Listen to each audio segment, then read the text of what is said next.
Hi, everyone. This is KLMeri. And this is Soda. Today's podcast is centered around the topic of Section 31. And Soda and I have both watched the new Section 31 movie. So we're going to be talking about that. But we also want to touch in general on what is Section 31, the, I'll say, intent behind why this organization exists, um, and really how it's kind of been worked into Star Trek franchise, over the course of like the many shows and other materials that have come out. Yeah. Be- Before we get into the movie, Soda, I I come into the franchise like from the rebooted movies. Yeah. That was the first time I was truly like introduced to Star Trek as more than like a pop culture thing. And I don't think Section 31 ever registered for me uh as like this organization within the Federation Starfleet broader organization. At least not in the first rebooted movie. Okay. And so I think, I fell in love with TOS. I kind of went down the rabbit hole. I hmm learned some things about Star Trek. So in the back of my mind, I kind of knew the term Section 31, but it didn't really register for me as this like super secret spy organization until I watched the second rebooted movie, if that makes sense. Yeah. Yeah. No, no. I just was going to say. I don't think It's even mentioned in the first movie, so I'm not surprised. Yeah. Um exactly.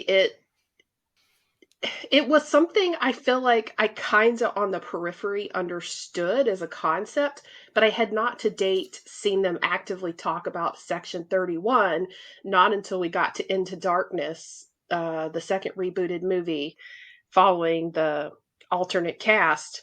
And you have, you know, this whole concept of Khan and his augments having been in the possession of this organization within Starfleet run by specific people. And that kind of played into the theme of the movie with, them trying to start a war with the Klingons and having like this agenda even behind the agenda, even though that wasn't specifically Section 31's. It's like, oh, there's something darker going on here in an already dark universe. Yeah.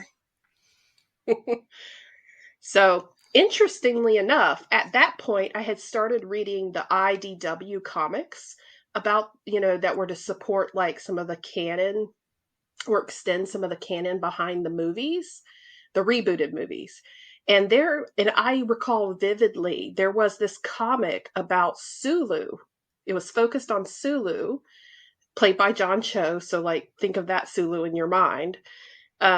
And how when he was in the academy, he was approached to try out for Section 31. Like they thought he had the skills and the aptitude to be in this organization. And he and a couple of other cadets or went forward to like, I don't know, they kind of like got a feel for what it was and did some like tests. But I think at the end of the day, he decided that was not for him. Mm. So to me, that was like the first real introduction of, oh, there's an actively recruiting like CIA organization Yeah. within Starfleet. Yeah. That's really weird because if you're talking about the origin of Section 31, the first Yeah. it's meta origin, not the origin of how it was created in universe. Um, it first appeared in like one of the later seasons of Deep Space Nine, I think the Yeah. sixth season, and no one knew about it. It was a very top secret organization, and the funny thing is that every franchise after Deep Space Nine to ever mention it, suddenly everybody knows about it. It's like everyone knows what Section 31 is. It's not a secret. So why were people in Deep Space Nine so surprised to learn about it? You know? Exactly. And I kind of get why I'll say, quote unquote, invented it in Deep Space Nine, because you have this war going on. When you have war, you typically have both sides have spies, something of that nature. There's like always the mission behind the overt mission, Yeah, people working behind the scenes to ensure that you win the war. We see that in real life, right? In some of the past wars that have happened, and even today. So the concept of this spy organization is not new in any sense. But like you said, the introduction of it in Deep Space Nine is like, oh, yeah, Section 31 is a thing.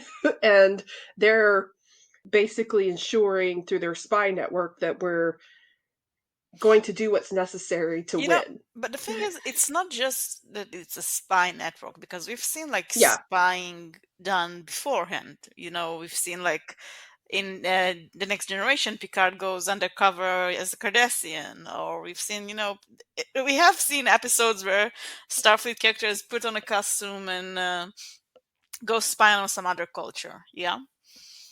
yeah, The special thing about Section 31 is that it's using methods that are kind of in opposition to what Starfleet stands for, to what the Federation stands for. yeah, And that makes yeah. sense. And so it makes sense that it was secret because if it was public knowledge, a lot of people would be upset that it exists at all. I mean, the people of Deep Space Nine were very upset that it exists because it goes around killing people from other civilizations, and it goes around stealing things, and it's like it's those are not things that the Federation should stand for. Right. And Section 31 is like, no, but we have to do it. You can't keep the utopia if you don't do it, and like so the people of the Federation are kind of like, no, we have to do it, in a fair and just way.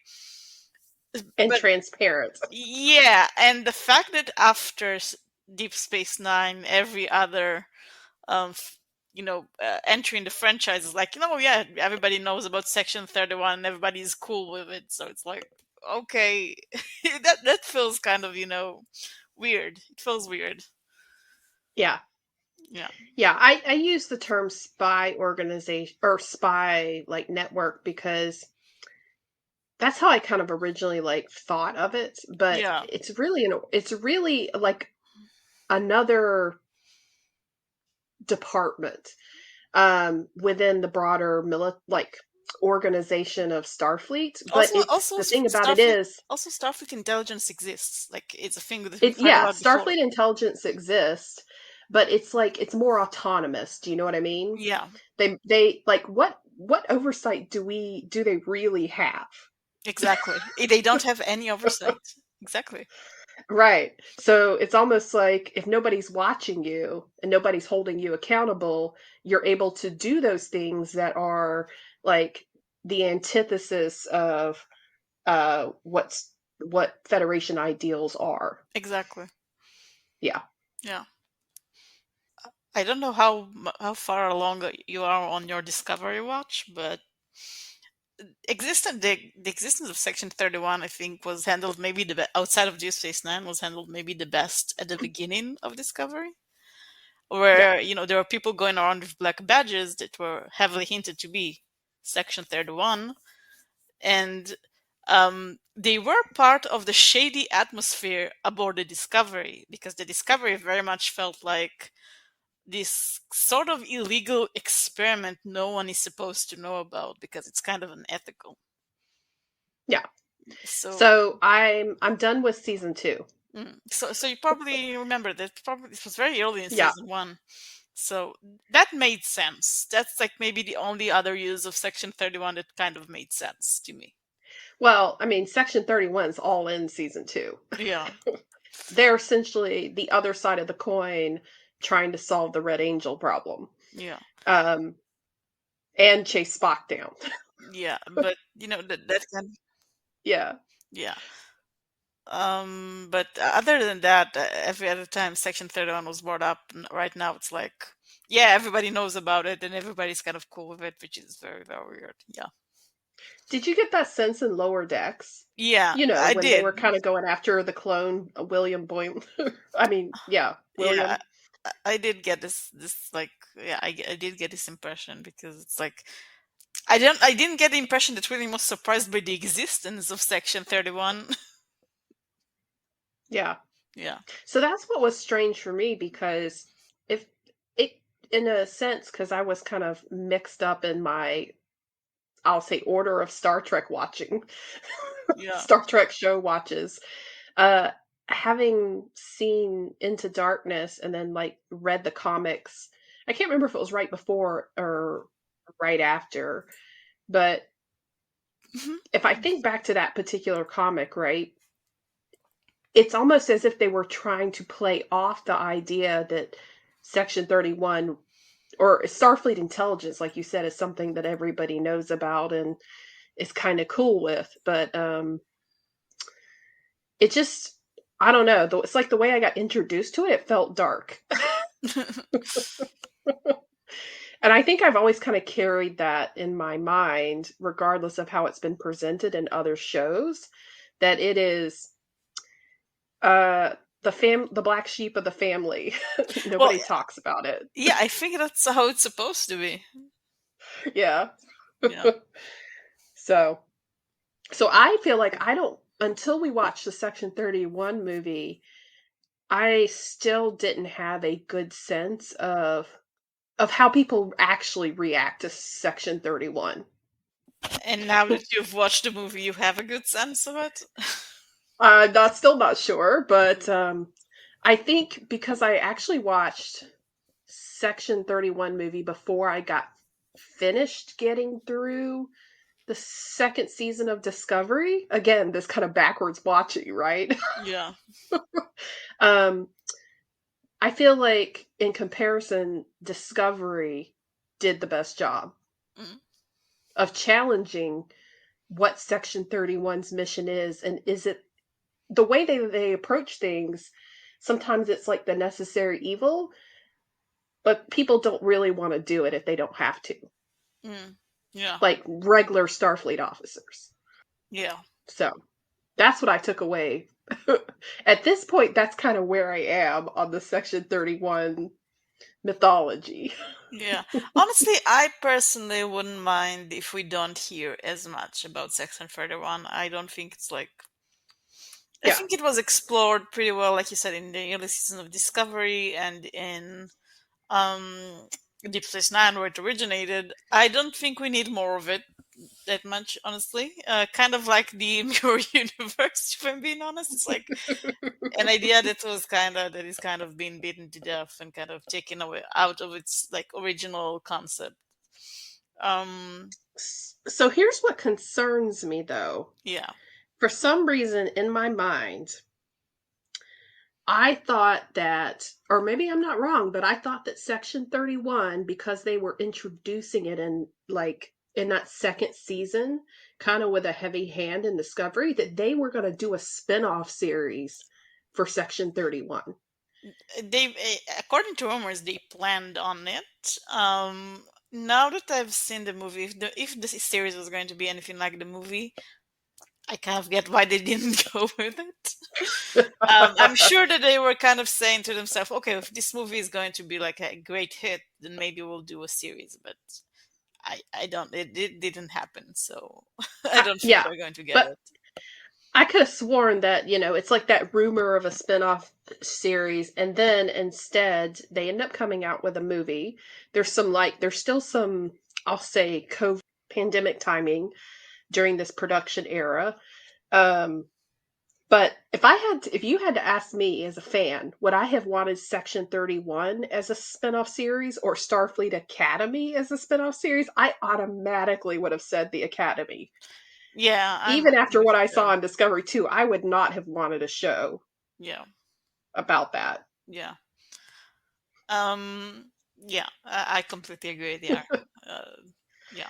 You know what it reminds me of? I'm not sure how familiar you are with the Marvel universe, but they have like their own equivalent to Section 31 within the Marvel universe. Yeah. And they did make a spin-off show about it. And I think for a while it was Oh, popular. Agents of Shield. Yeah, I Yeah, remember that. I haven't watched the Agents of Shield. show. Yeah, I haven't watched the show. Um, yeah, I mean, in the Marvel universe, it kind of makes more sense because it's not the Federation, you know. The Yeah. Federation is supposed to be a utopia with very strong moral background. Um, the Marvel universe, not so much. Like there are good people, but Yeah. the world isn't like a utopian, um, Yeah. just society. Yeah, it's not the same. Yeah. I Yeah, mean, it's an interesting concept because I think the idea of something like a Section 31 is something that exists, in real life today, for various like countries, those things that go on that probably none of us ever want to know about. yeah, um, absolutely. but when you introduce, like you said, the idea of a utopia, right? Federation, where your ideals are quality and fairness and transparency and honesty and doing the right thing, um, how well does that concept thrive? So, but Exactly. as you can see, it seems like the idea is you just can't get away from it no matter what. You've got to have some level of ability, a willingness to step over the line to get Yeah, things done. yeah.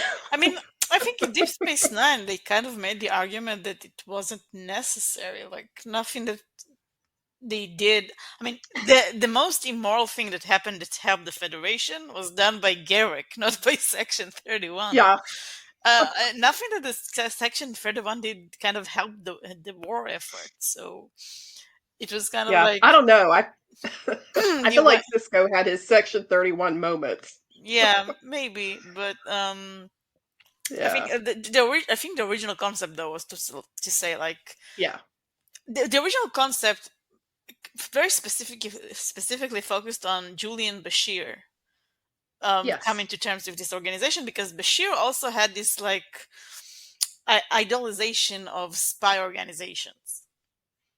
yeah, He was really into like James Bond, the old school spying and stuff like that, and kind of making him, face a real life version of this that is very immoral and doing things that he's opposed to.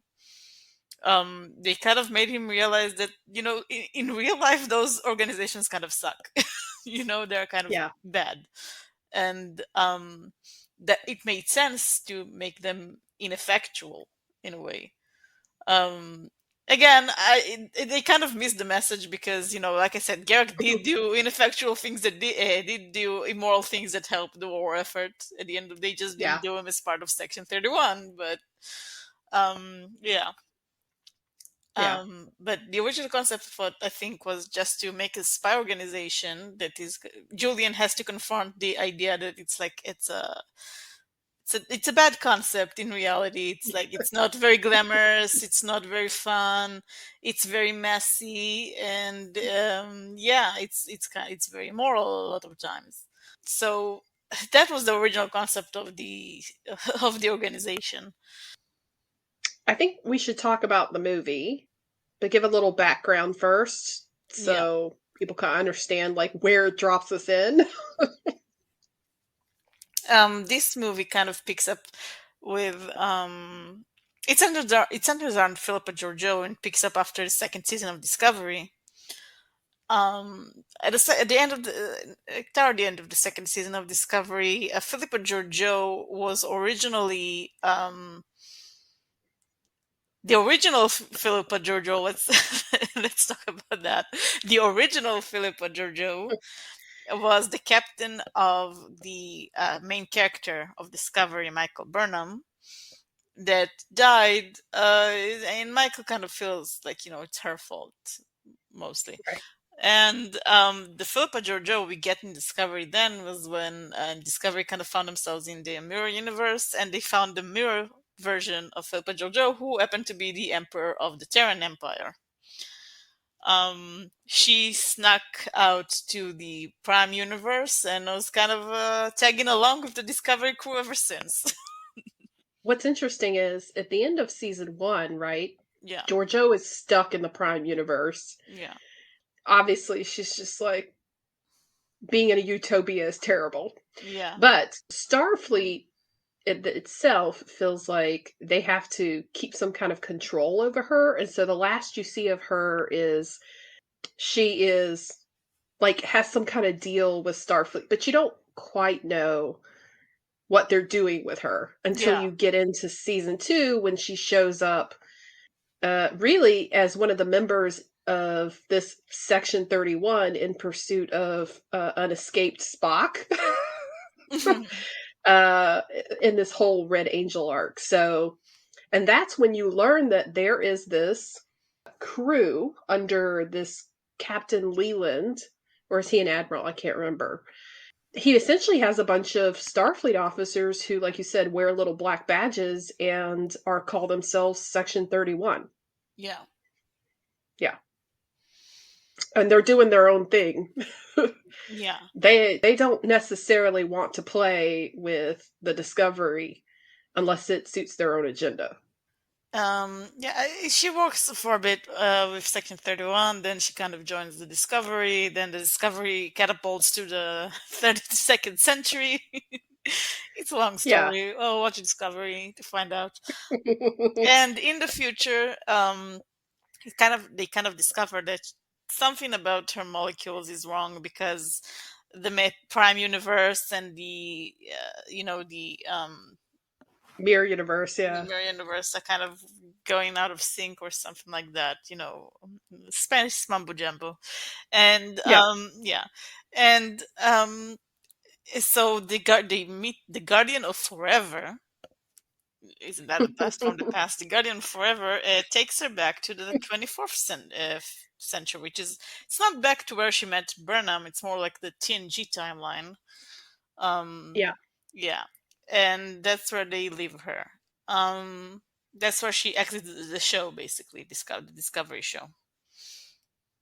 That's where the movie opens, right? It's very clear that they say like Giorgio is quote unquote missing or she's gone AWOL. Section 31 slash all of Starfleet intelligence is they think they know where she is, right? But she is not under their control any longer. Yeah, In fact, she's outside of Federation space on her own little like space station, yeah, yeah, doing her own thing. exactly.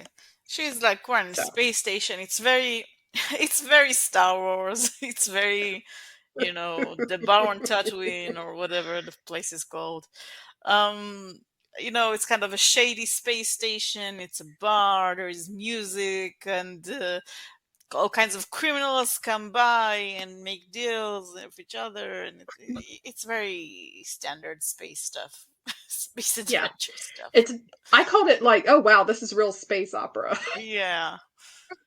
Have you ever seen the movie The Fifth Element with No, Bruce Willis? no, I haven't seen Okay, recommended. that. First Okay. off, um, if you go back and watch that opening scene to The Fifth Element, it starts in a like space station that looks has this feel.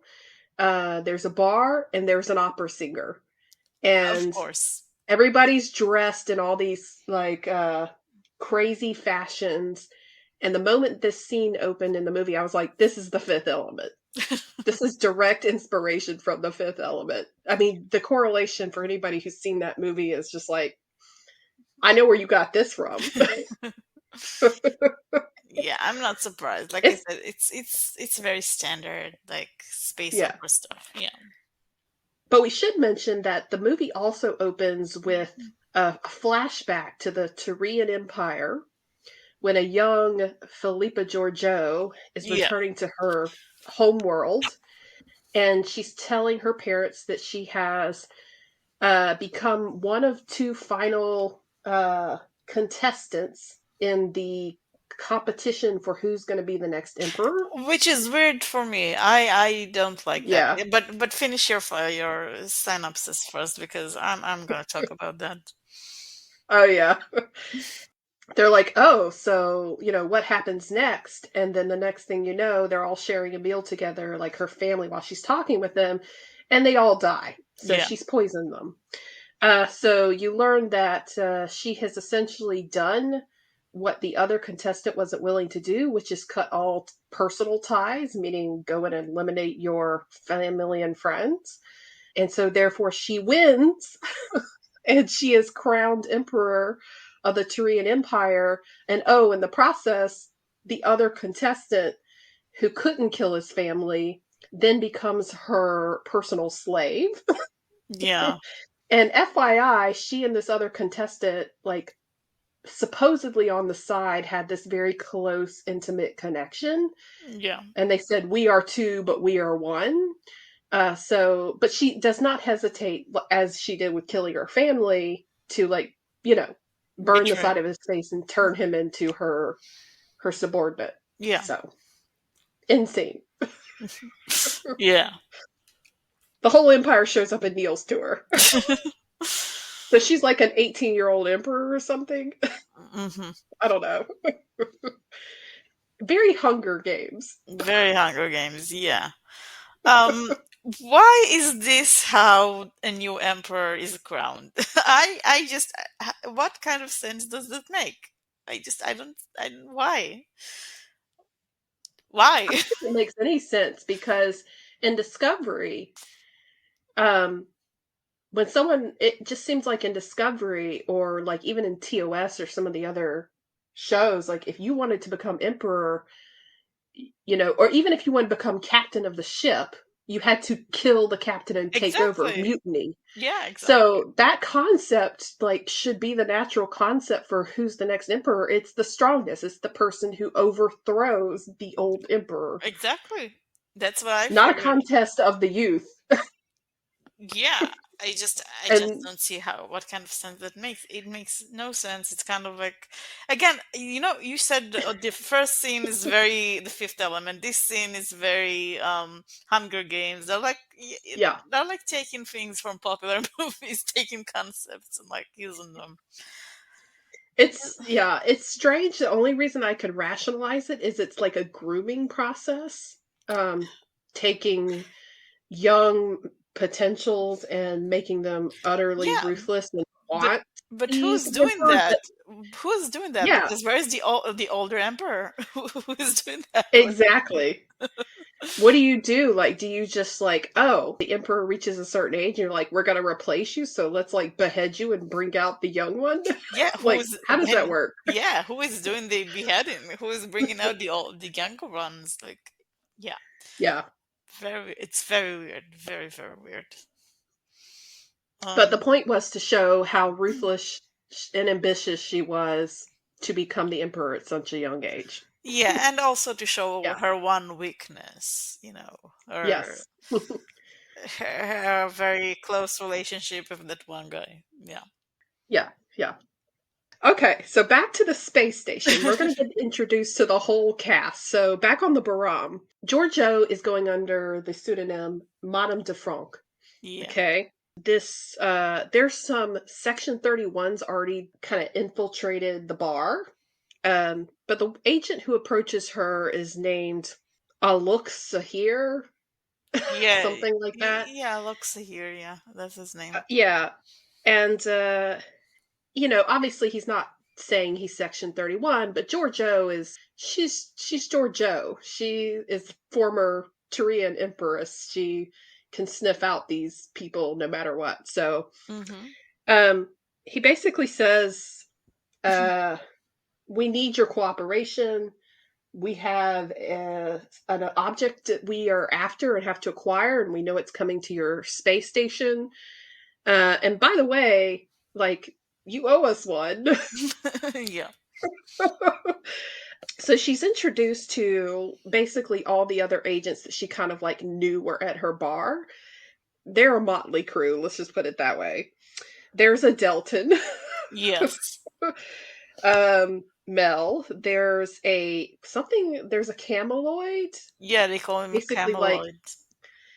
like he's a shapeshifter, and he like changes appearance like a chameleon. His name's Quasi. Yeah, he reminds me. They remind me of like there was a shapeshifting species Yeah, in like Enterprise, I think. yeah.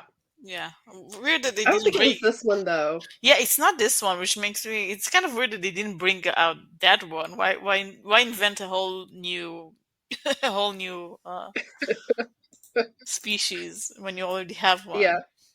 Oh no, Is they didn't invent her. It was who what a where they were first introduced in who? the shapeshifter, the cameloids. They were introduced Oh, in the oh yeah. undiscovered country. In, Uh, yeah, that's right. yeah, Star Trek 6. Yes. The Okay, the shapeshifting woman. Yeah. that's right. I Okay. forgot about that. Yeah, I also kind of blanked out about that deal right now. Yeah. But let's be clear, they're like pulling things out of the hat here. They're like, let's have the Delton. They've got this guy in this like mecha suit. His like Yeah. he's not a cyborg. He's a human like in a suit. In a mechanical suit. Yeah. Zeph, that's right. There's someone who looks like a Vulcan, but he is not at like a Vulcan. And it turns out he's like the equivalent to a almost like an android, but piloted by an actual species called a Nanakin, Yeah. who is essentially the equivalent to like a microscopic germ. but he's actually a sentient life, like a sentient from a sentient species called nannikins, and they are using the body that looks like the Vulcan to interact in a larger scale with everybody else. Yeah. Um, Also has a weird Irish accent. Yeah. I did not understand the choice there. Seriously, I mean, basically the Vulcan ears and the Irish accent, like it's like a leprechaun. It's like what we would think of as a leprechaun, but Vulcan. I guess, yeah. It's a farce. There's no other word for it. Yeah. Um, and he has anger management problems, by the way.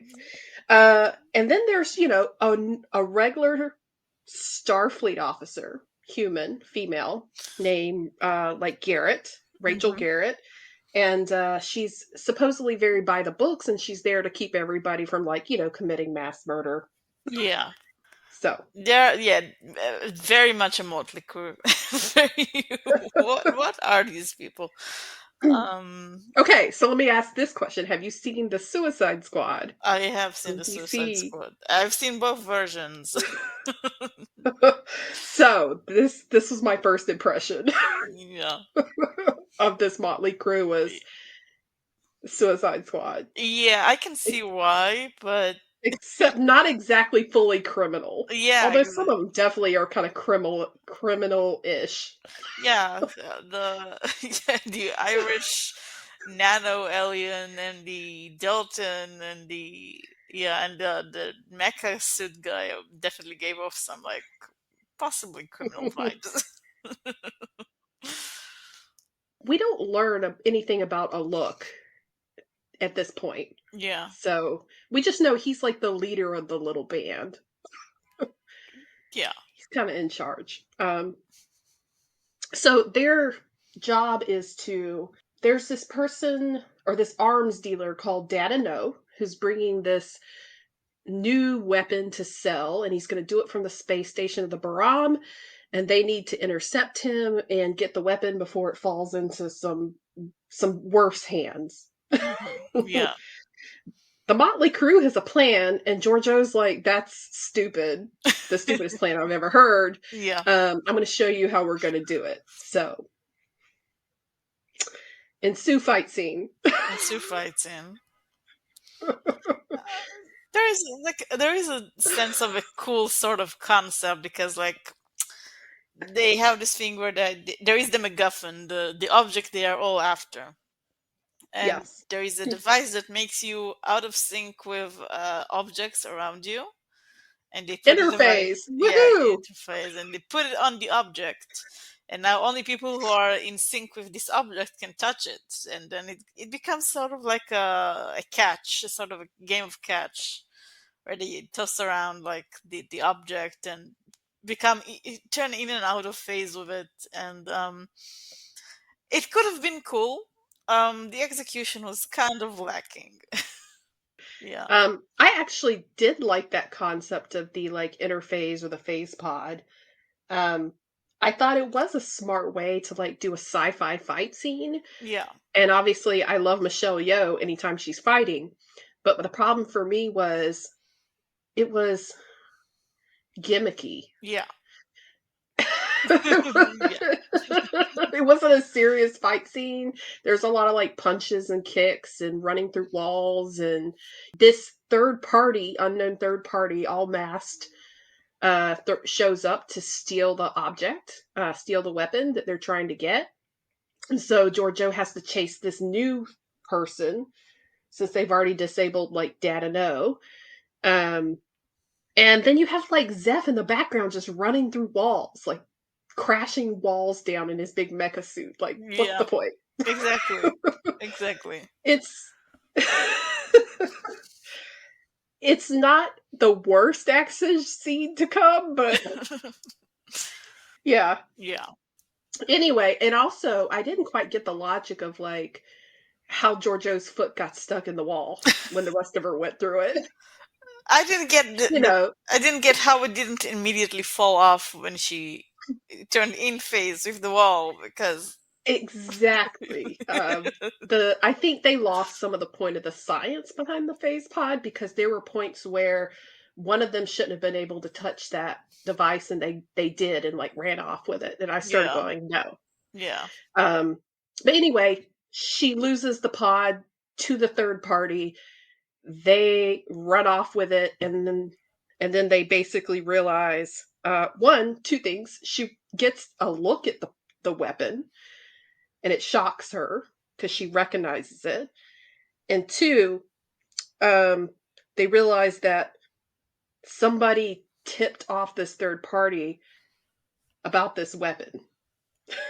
So, um, yeah. yeah, So they might have a mole. yeah. Yeah. The thing is, the first um impression you get of this team, of this Section 31 team, is that they are very incompetent, right? I mean, Section 31 has been many things throughout the years, but I don't think we've ever like gotten an impression of them being this level of incompetent.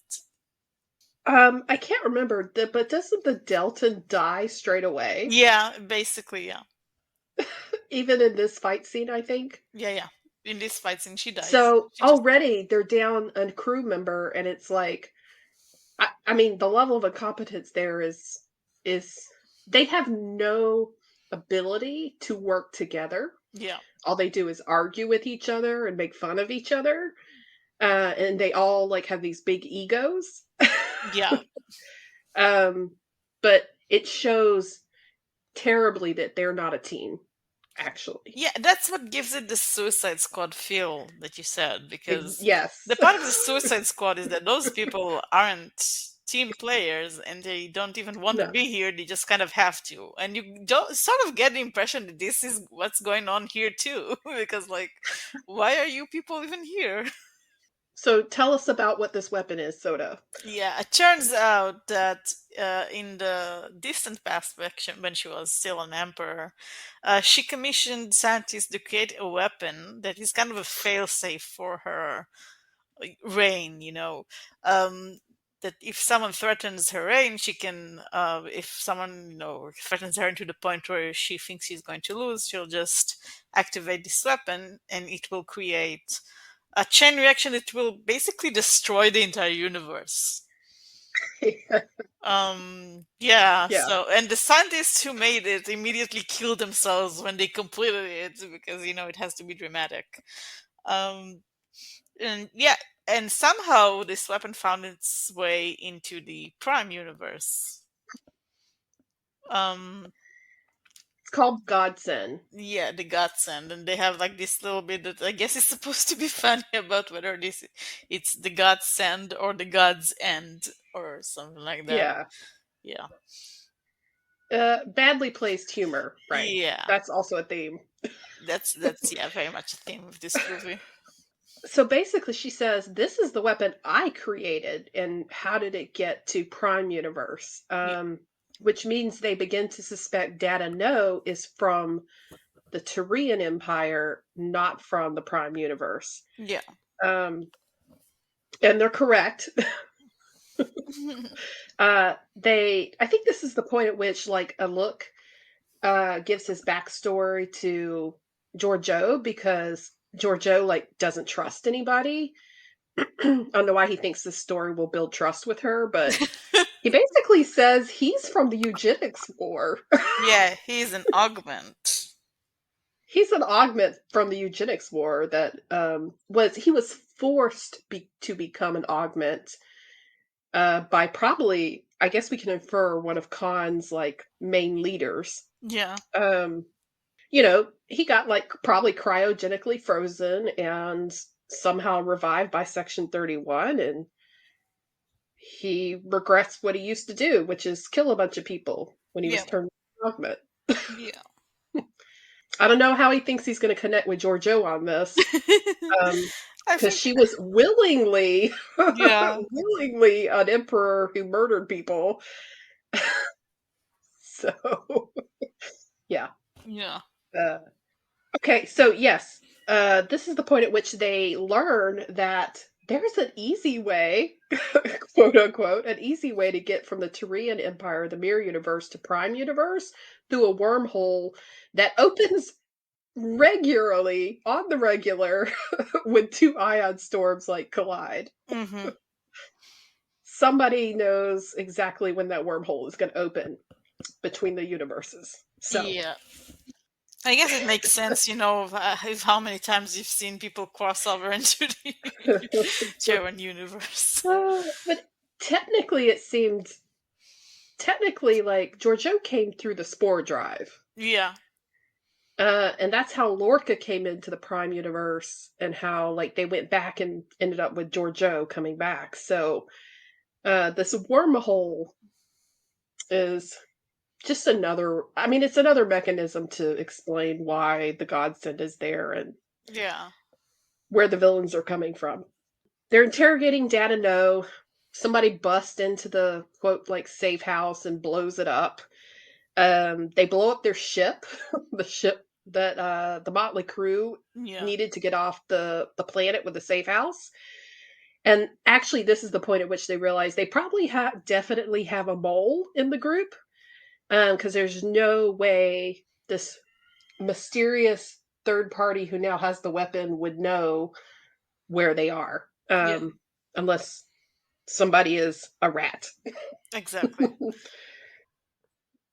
So they go around, yeah, they go around trying to basically try to get a dead ship to come to life so they could get off the planet. And at that point, it becomes very clear who the mole is because the camera focuses on them very, very specifically when they do something shady. So, yeah, Yeah. yeah, I will say they do think it's Zeph. Like at one point, they are trying to get this ship going. They think it's Zeph, the guy in the mechanical suit. They chase him down only to find him dead. They find some evidence on his body that suggests Lieutenant Garrett did it. And she's like, "Who, me? Kill a guy? Yeah, right." And then, of course, they realize who the real culprit is. It's the Irish Vulcan. yeah. It's the Irish Vulcan. It's always the Irish Vulcan. Actually, no, it's the Nannikin driving the Irish Vulcan like suit. Yeah, Um, Giorgio figures it out because the Nannikin likes the black market, um, and the Nannikin can essentially leave the suit on autopilot and like has said that he likes to get into other suits yeah, and mess with them. So why not get into the mecha suit and mess it up and force Zeph to kill himself? So and then plant evidence on somebody else. It was Exactly. actually a very obvious ploy. Yeah, yeah. It's very obvious, and it's I knew who it was, yeah. like, almost immediately. Yeah, it was very hard not to know. So anyway, they then have to chase the mannequin down, and then I don't know how to say, like, they engage in another long fight scene as they are speeding through an underground tunnel trying to keep the mannequin from escaping to the villain side. Yeah. So I don't even think it's worth mentioning because it's just a lot of fighting, like fast forward motion fighting. Yeah. It was I couldn't watch it to be honest.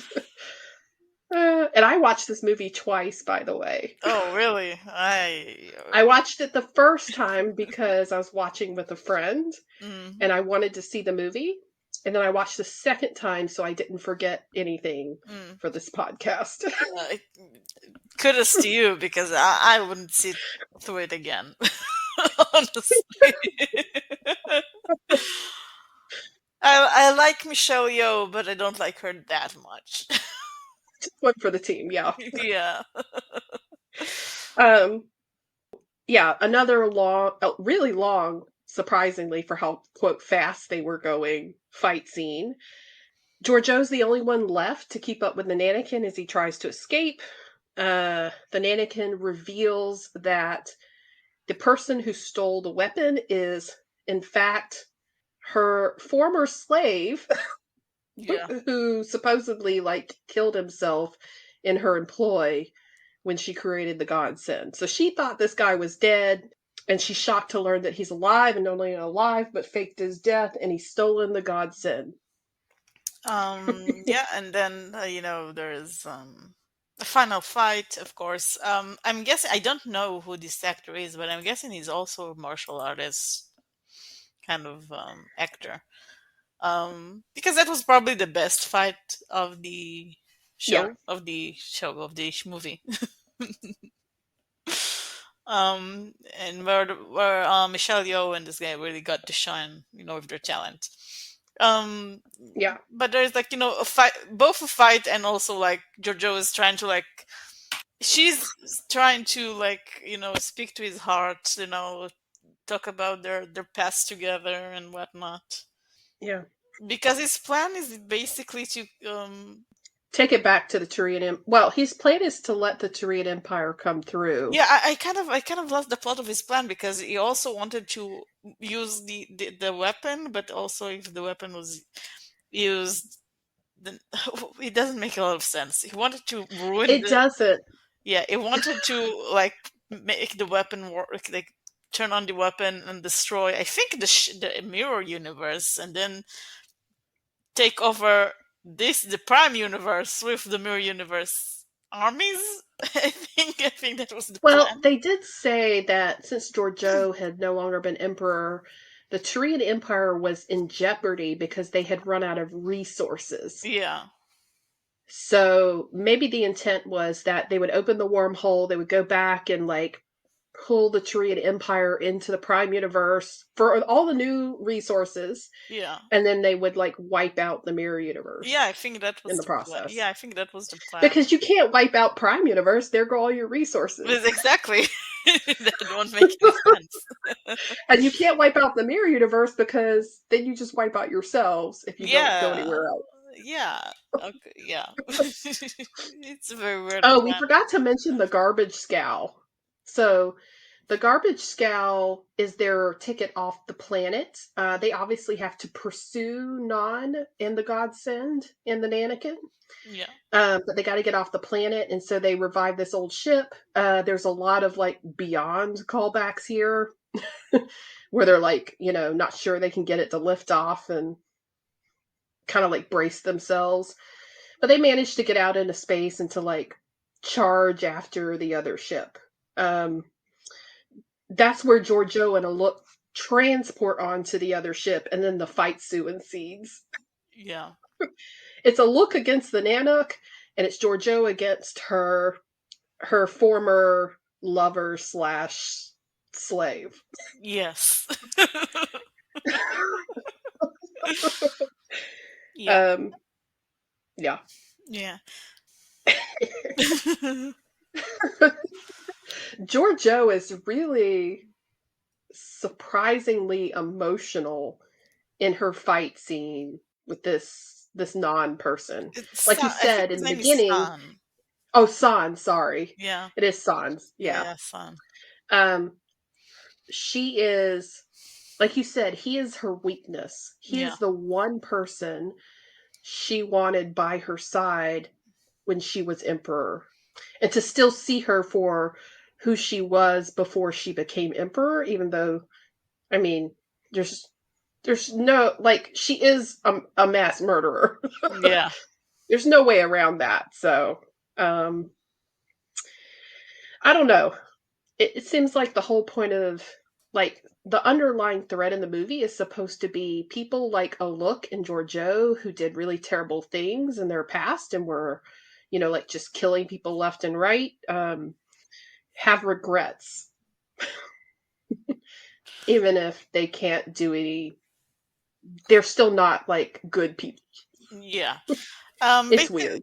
it's weird. Yeah, they basically fight until Giorgio ends up accidentally killing him. Uh, Yeah, he like tries to stab the sword through her cheek, and she like blocks it, and it hits his neck. yeah. Oh, And yeah, and then she of course starts crying and holding him, and he's like, "Oh, I didn't want to do this," and he's like, "Oh, okay, now I forgive you." what? She's Yeah, like, "Yeah, now we're one." She's like, "Oh yeah, you're right. I was doing a bad thing or something." you know. and in the meantime, Alok is just getting his ass kicked by the mannequin. And at one Yeah. point, the suit, like the mannequin, has already left the suit and left it to fight Alok, and the mannequin's like, "Haha, I'm getting away." And Alok finally decides to, like, I guess, use his augment strength to Yeah. destroy the robotic suit. And it's like, why didn't you do it before? It's a robot. Exactly. Why were you holding back and getting your ass kicked? Yeah, it's a robot. It's not a person. Yeah. Yeah. Um. Oh, and in the meantime, on the garbage scow, they're in pursuits. They're trying to stop the other ship, before it gets to the wormhole. Yeah. They've decided to, like, essentially, like, put a tractor beam on the ship and kind of try to, like, hold it and, like, tow it away. That doesn't work. Yeah. And, last ditched effort, they try to, like, expel a bunch of garbage out of the back and blow it up. Um, you know, I Yeah. don't know what they were doing, to be frank. Yeah, but it ended up working, so whatever. Yeah. Well, you do have this moment where Alok and Giorgio seem like they're willing to just activate the godsend, and go with it through the wormhole and destroy the wormhole. So, Yeah. but surprise, they don't die. Yeah. Surprise. Surprise. So, in scene, uh, everybody from the Motley Crew who survived is, you can count them on one hand. Yeah. Giorgio, Alok, Rachel Garrett, and Quasi, and I think that's it. Yeah. And then they get That's not like, even a whole hand. yeah, and then they get a new member like at the end, which Yeah, and it's weird. Suddenly they're all buddy buddy back on the Baran. yeah. Like they actually like each other now that they've been through this weird, like, life and death end of the universe situation. Yeah, And even though it makes no sense, yeah. yeah. Fuzz is the mannequin, by the way. Fuzz's wife shows up and says, "I'll help you hunt down, My husband, yeah. do whatever you're gonna do, and because I need to hunt down my husband. He's like a germ. He's big explosions don't kill little things." So, Yeah. and she speaks in Southern accent, which let me just tell you right now is Oh, a yeah. little too thick. What's with these Danites and their accents? I don't get it. Yeah. Oh, but by the way, she's back in the Vulcan suit, or the twin of the Vulcan suit, Yeah, there is a second as a Vulcan Southern soon. accent. Yeah. I get the Yeah. sense that the writers of this movie were very trying their best to be funny, and it just falls very flat most of the time. I think I felt they were divided. They wanted to do all in the blockbuster movies, like the rebooted movies, with the action movies done by Abrams. They wanted a lot of like in your face explosions, like fighting, high stakes. They tried too hard to bring it down to like a dumb level with the jokes. Hmm. Um, and to be frank, most of them missed their mark with me. I did not laugh one time. Yeah, I don't remember really laughing at anything there. No. Yeah. So it's like they wanted to bring some of the what we think of as Star Trek humor into this really crazy, crazy action movie that had Yeah. like a B action movie. Yeah, the thing is, But none of when I think Star Trek movies, none of them is like comedy. I don't remember them really being really funny. Like maybe Beyond was a little funny, yeah, but the rest of the movies are kind of, they took themselves seriously. Star Trek generally takes itself seriously, shows like, Lord yeah, There's Notwithstanding. Um, so to take something as serious as Section 31 and make it this like jokey joke, it just makes Section 31 looks really incompetent, and yeah. it just doesn't really work. And the only time the zingers have worked is when it's between crew members that like like the TOS crew members, like that they have that bantering relationship. Yeah, I mean, it's not like there are funny episodes of Star Trek, but the general tone of most shows is serious. The show kind of takes Yeah. its concept seriously. I mean, you have to travel with tribbles, you have most of the Q episodes in TNG, you have most of the Ferengi episodes in Deep Space Nine. There are funny kind of concepts, but they don't make you can't make a whole movie about it. It doesn't really work. One thing I find interesting is like I talked about the timing of this movie, sort of like at the tail end of the pandemic. This is when people were like starting to go back to the movies. Um, and this is also the time at which I think they knew that they were going to end Discovery with the fifth season. Hmm. And so while I think they were looking at doing the spin-off series, they ended up landing on the film, but for I think they knew they could not make this like a box house, like a movie box house win. There's no way that this was made to be put into the movie theaters, and of a production level that was like a blockbuster. Do you know what I mean? Yeah, no, it wasn't. It was never going to be like a cinematic release. Exactly. So they Yeah, decided to go straight to streaming. yeah. I mean, I think it wouldn't have been made at all if not for the fact that Michelle Yeoh won an Oscar. Yeah, Yeah, yeah, the Academy Award. yeah, Yeah. Cuz she was in her height of her popularity. Yeah, um popularity after the movie Everything Everywhere All at Once. That was supposedly when they converted it from a series to a film. yeah. Because I mean, So, she was in high demand and they already had yeah. her on contract, so it made sense to use it. Otherwise, they'll just Yeah. have to let her go. So that's kind of why it was made.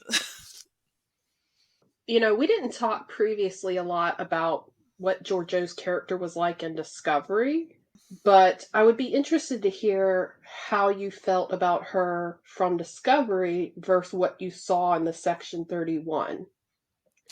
Um, I what they think, tried to do with her character there.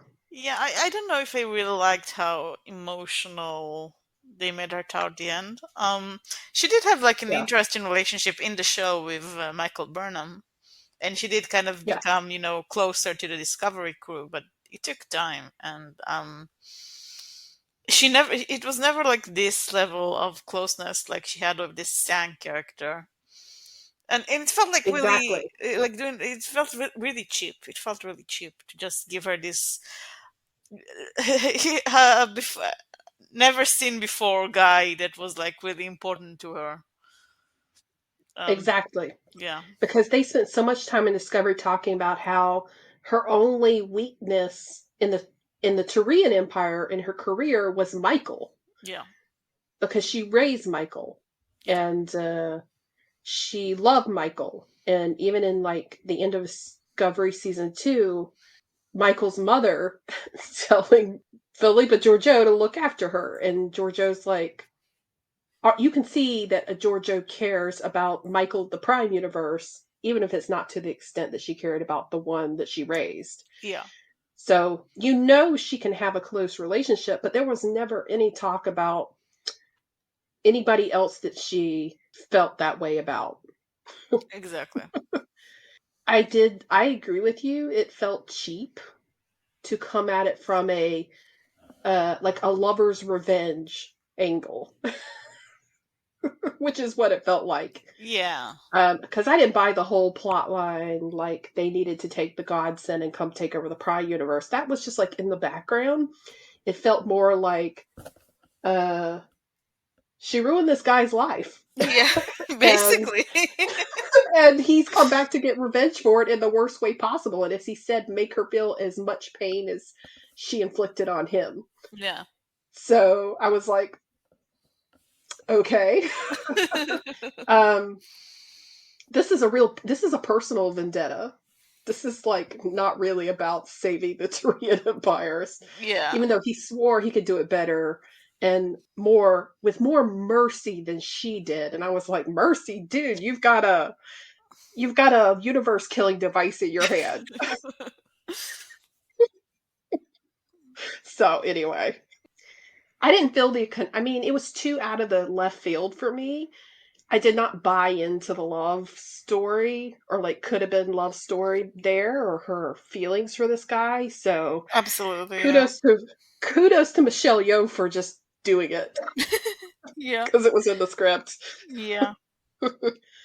I think the one of the top words for me to describe this movie was, well, a hot mess for sure, but like almost Definitely. distracting. How do I put it? It felt like it didn't know what it wanted to do.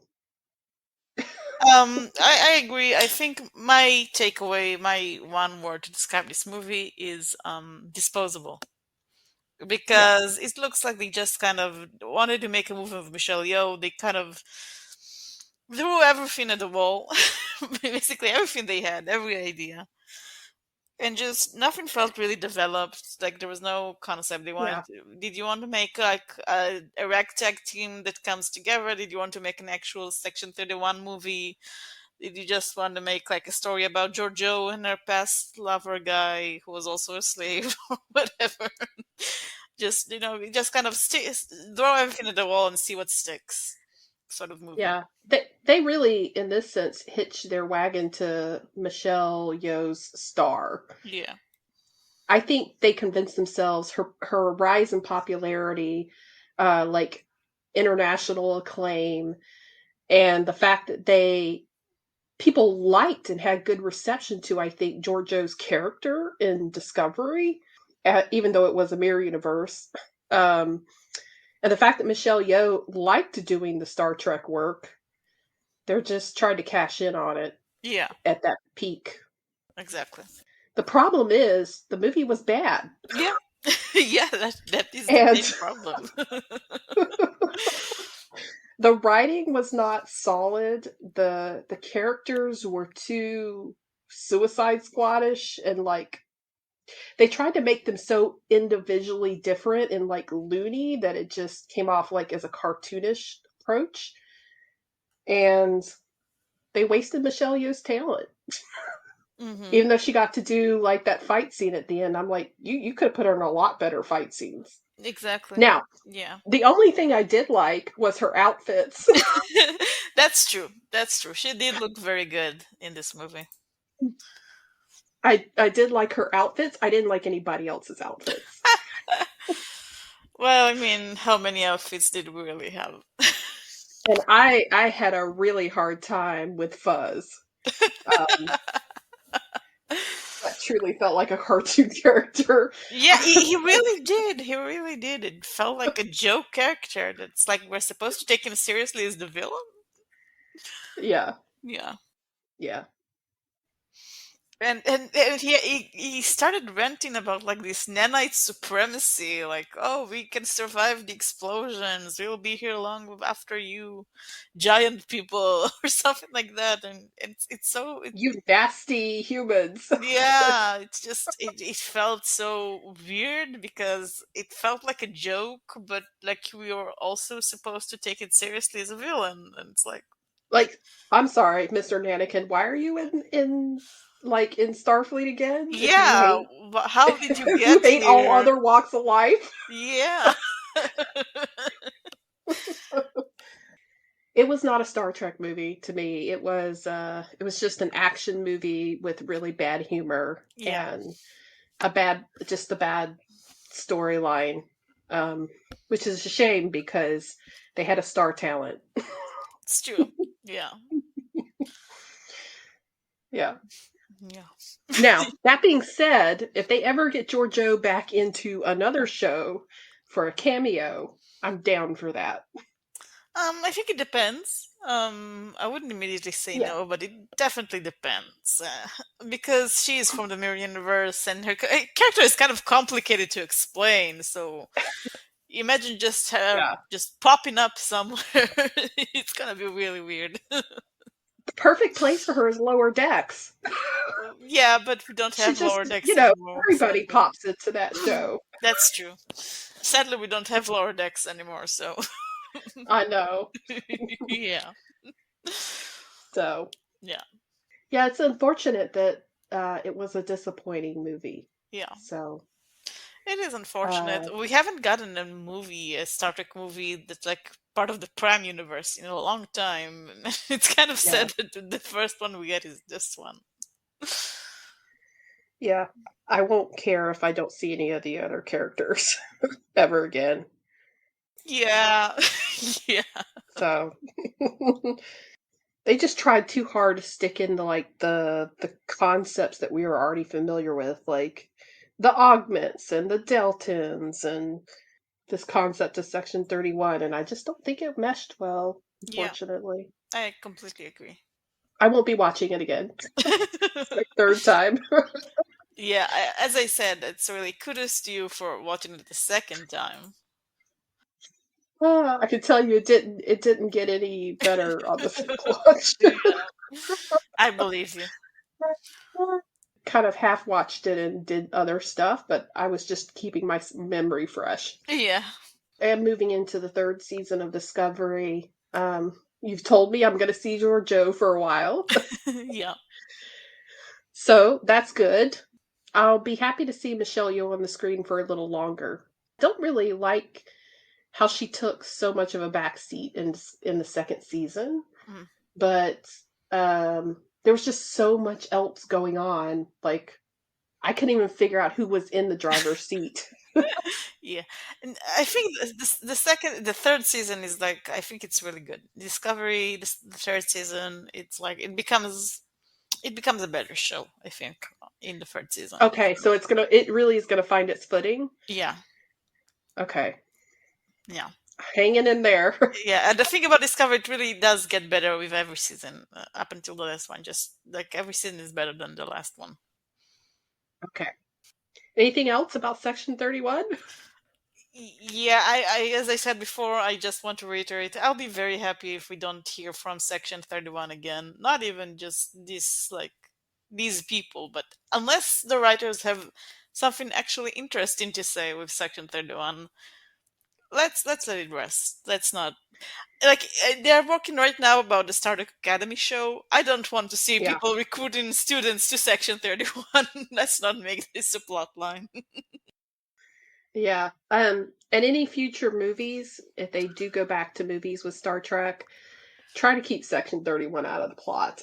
Yeah, yeah, Well, that was all we had to say about the topic of Section 31 in the Star Trek franchise and the movie itself. So, love to hear your opinions.